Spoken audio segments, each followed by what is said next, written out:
In today's video, I'm going to teach you how to understand the Pages panel on Squarespace. If you're new to Squarespace or simply looking to get a better handle on managing your website efficiently, this short guide will walk you through the essential elements of the Pages panel. Let's start by logging into your Squarespace account. This is straightforward, especially if you have your credentials handy.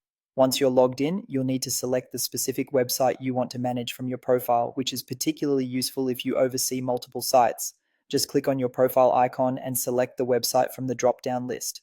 Now that you've selected the right website, find and click on the website option.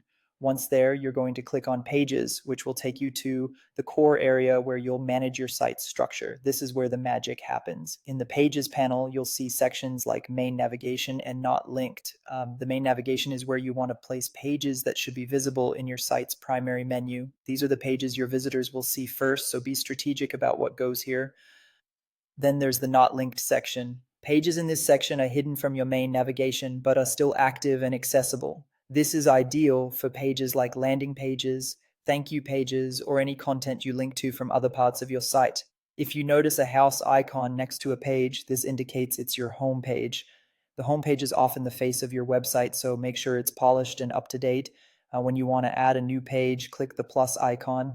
This allows you to choose from a variety of page types, whether opting for a blank page or one of Squarespace's pre-designed layouts. Feel free to experiment and find a layout that suits your needs. Reordering pages is simple. You just click and drag a page to rearrange it within a section or move it between the main navigation and not linked sections. It's intuitive and gives you control over your site structure.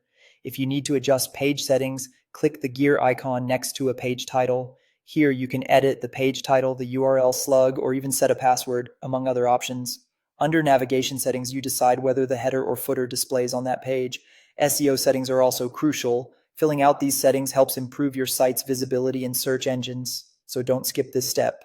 To delete a page, hover over the page title and click the trash can icon. Don't worry if you delete something by mistake. Pages can be restored from the trash folder within 30 days. Lastly, note that pages like blog, portfolio, or store are collection pages. They offer additional settings to manage items within them, like blog posts or products. With these insights, you're now equipped to manage your Squarespace Pages panel effectively.